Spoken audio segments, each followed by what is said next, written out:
Now we will discuss some properties of the circle with the chord and some angles we learn about. Okay. See, this is the circle. Okay. And this is center. This is the diameter. Okay. Any angle drawn by diameter on the circle is always 90 degree. Remember that.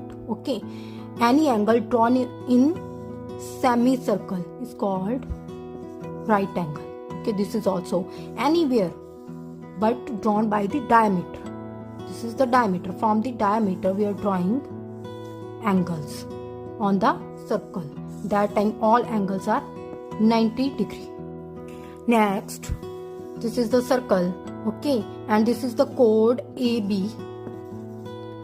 If we draw angles from this chord AB at any point on the circle, that time all the angles are equal because these are drawn from the same chord. Okay, angle drawn from the same chord on the circle, all angles are equal. Means this all angles are equal. If this is 30 degree, this is also will be 30.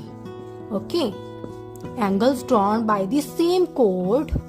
And also this is important to remember that angle should be drawn on the one side only. One side means on the same side. Okay, same side of the chord. If we are drawing angle this side, that time this angle will be equal to this sided other angles. Okay, so angle should be on the one side of the chord.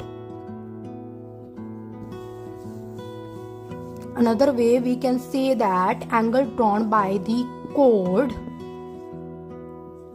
in the major segment all are equal, and angles drawn in the minor segment those all are equal. Okay, these are equal and these are equal. Clear? Next property is, this is the circle, this is the center, and this is the chord AB. Okay, and we are drawing angle at the center, and from the same chord we are drawing angle at the circle. That time if this angle is 80 degree, this angle will be 40 degree. That means the angle drawn by the chord in the major segment. Okay, or another way we can say that these are the corresponding angles, but angle drawn at the center is double that of the drawn on the circle. Okay, if this is 100 degree, that time this angle will be 50 degree.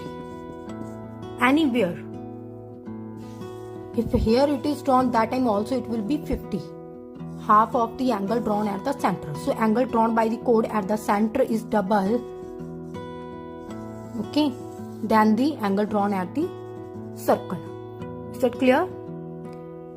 If this sided angle we want to find, that time how to do?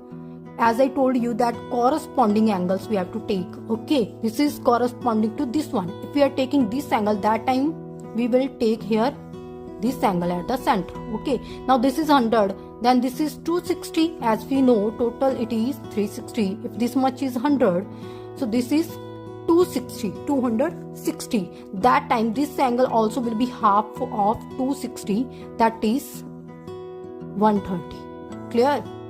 So corresponding angles we have to take. Always remember, this angle is double of this one and this angle is double of this one angle. Is that clear?